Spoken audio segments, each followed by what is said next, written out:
Hello, everybody. My name is Bob Genheimer. I'm the curator of archaeology here at the Cincinnati Museum Center. We're in the Geyer Collections and Research facility here next to the museum, and we're going to look at some really cool stuff today that we have out on the table. You can see it spread out down here, and this is all material from the Hahn Village site where we have dug for about 12 years up through 2019.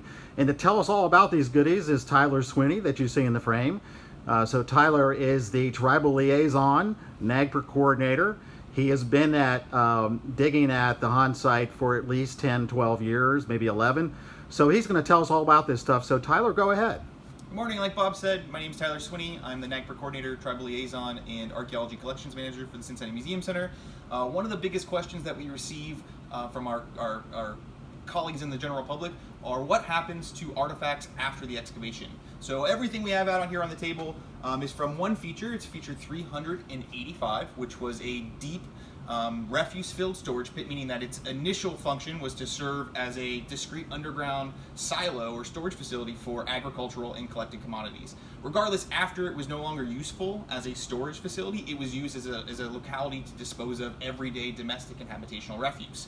So out on the table here are a whole bunch of different categories of domestic and habitational refuse. We generally find about 6 or 7 different types of materials. Bone is almost always the most common, which we subdivide into unburned bone and burned bone. We also find a lot of byproducts from manufacturing stone tools, specifically manufacturing spear points, arrowheads, knives, scrapers. This is a bunch of flint and chert. Much of it's actually been burned, which is an interesting component, especially from a formation process standpoint, which I'll talk about a little bit later. At the Hahn site, which is located close to the banks of Little Miami River, we also find quite a bit of mussel shell. Then, of course, pottery is an important material for maize agriculturalists who live in sedentary villages, obviously needed for storage and cooking. So this right here is pottery, mostly shell-tempered. And we'll talk a lot more about pottery later, so I won't spend too much time on it here, other than notice how small a lot of these pieces are, which is an interesting facet to the formation histories of this type of collection. So on this tray, there are a few things that we wanted to talk about in a little bit more detail. First and foremost is one of my favorite individual objects that I think we've ever found at the Hahn site, and this is a freshwater mussel shell. If I'm not mistaken, I believe it's a purple heel splitter, and it's been notched all along the edge. Notched or scallop, sometimes they're referred to. This edge right here is also still intact, so it wasn't completely notched all the way around. There's at least one gap in it, but this edge is all damaged. This is a very, very, very, very thin shell. You can see why it might be called a heel splitter as you're walking through a creek or a river. And what's really interesting about this one, in a couple of different ways, is one, we have no idea what they're actually used for, but also is a very unique formation process, or the types of processes that give artifacts the properties that they have, can be seen on the exterior surface. So what we have here, mussel shells on the outside have what's called a periosteum. It's like a protective coating or skin that covers the outside edge.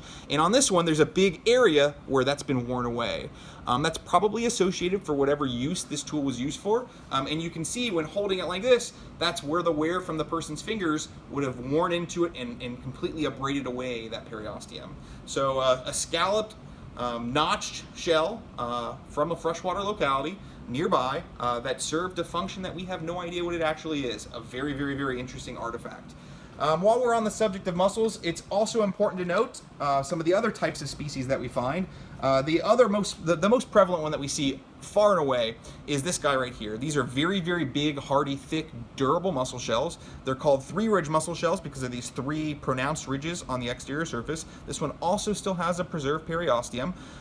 These are very, very thick, and they're often turned into agricultural tools after they've been eaten, which we see as shell hoes. We'll show you a couple of those a little bit later on. Finally, on this tray too, a few more things that are worth pointing out, of course, would be some of the faunal remains. In this case, we have a left mandible from a black bear. Black bears are no longer living in the Cincinnati area, but they were somewhat prevalent several hundred years ago. This one's not as old as others that we found because the teeth aren't terribly worn. But what's interesting about this one is that the canine was still present and still in the original socket from when the bear was alive. Oftentimes we see these canines are forcibly removed, presumably for manufacturing objects of ornamentation, things like beads or pendants, but in this case this one was left intact. while we're looking at faunal remains, there's a couple of other things here that are worth looking at and that I'm intrigued about. This is half of a tool that's called a beamer. A beamer is a hide scraping tool. It acts as a draw knife. It would be about this long, but half of it's missing, and they're always broke at the center part right here where it's the thinnest portion of it. The edges have been steeply abraded, probably with a piece of sandstone or silicified sandstone, which is something we'll talk about a little bit later too. One final thing about this, which it'd be for pulling and pushing and scraping and cleaning off hides in the tanning process. But one final thing about this is if you look close, you'll see that the surface here is very billowy and bumpy, and that's a good indicator of the animal's age. This is a very young animal, and the growth plate or epiphyse has separated from this individual.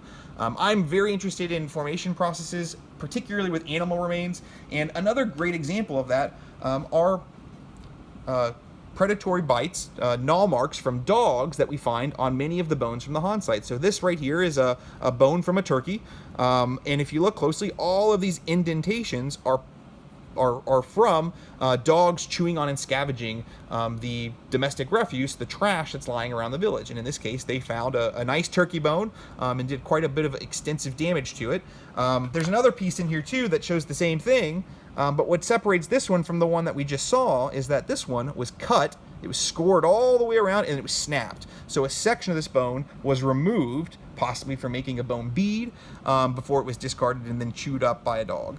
So all interesting objects. The last two things I want to show you on this are part of a bone flute, a very, very, very, very small one. It's broken, but the spacing of the fingers is too small for me, so it's possible this may have been used by a child or something along those lines. It's also been burned, which would change the sound that it makes.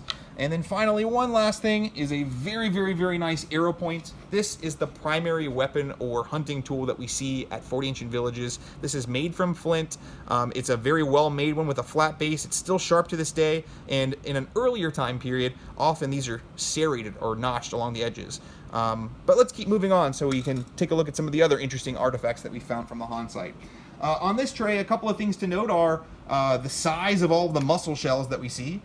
They're very, very abundant, and in some research that we did a few years ago, we found about 14 different species that were represented in one individual feature. Many of those species are no longer living, they've gone extinct, so studying mussel shells is really important. And then when we get back to faunal remains on this tray, a couple of interesting things are these two deer craniums. These are both from fairly young deer. You can tell by the fusing of the bones of the cranium. But in this case, you see that the pedicles of the antlers are still intact. They were definitely removed, but they're still intact. However, this one, they've been shed. If you're familiar at all with how deer grow their antlers every year and then shed them every year, this is a good indicator of seasonality. When you have shed antlers like this, it limits the time frame in which that could have been collected, that animal could have been hunted. And what's likely is that this individual shed its antlers sometime between December and January, and that when it was hunted, its antlers were separated. So this gives us a strong indication of seasonality for the filling portion of this section of this pit. Probably filled over winter months, most likely. As we keep moving down here, there are a couple of other interesting things to take a look at. Getting back to shells again, we have another one of our 3-ridge shells, or an emblema plicata. It's been drilled in the middle so that it can be hafted as an agricultural tool for planting things like maize and squash. It's also notched on one end as a way of making sure that it's affixed to the shaft well, and so that it's a hardy digging implement. It doesn't work particularly great when it's wobbling around. Usually when we find these, it's the drill hole that's severely damaged. It's no longer able to stay tightly to the shaft. This one's also been worn down pretty far. So this is a well-worn, well-used digging implement. Lastly, on this tray, one thing I want to point out is that we do also get other predator remains or carnivore remains. We saw the black bear before, but this one's from a cat. It's from a mountain lion, and this is a metatarsal, meaning that it's a back foot bone, and you can see how long it is, which is one of the reasons why cats have such great leverage and they can jump and run so fast. Moving on, this tray's got a lot of interesting stuff on it, but far and away my absolute favorite artifact from this tray is this elk antler hoe. So also an agricultural tool used for digging and planting crops. You can see it's drilled in the middle here. It's also notched on the back for hafting. Interestingly, this one was broken early on in its life. Usually when we find these, there's just a very little bit of it left. We usually only get pieces of the bit, which this area right here is the bit, the part that comes in contact with the ground and actually does the digging work. But if you look closely, there's a big crack in it.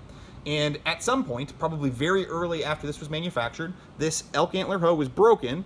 These two holes were drilled through, and then it was lashed together. And we can tell that it was used for a pretty significant amount of time before the crack extended too far and got all the way back close to the drill hole, because there's quite a bit of wear all around where those two drill holes are. It's very rare to find archaeological evidence of people mitigating something that's gone wrong, and in this case, a lot of effort and work was put into manufacturing this elk antler hoe. And to be honest, we don't exactly know how they do it. These are made from the subtriangular region of an elk antler. Typically, they are never this large. They tend to be about 3/4 of this width or so. So it's possible that some type of steaming technology was employed to expand and flatten this to make better digging implements. While we're here on this tray, another thing to keep in mind too is that you need a way to abrade these edges in order to make it so that it's sharp.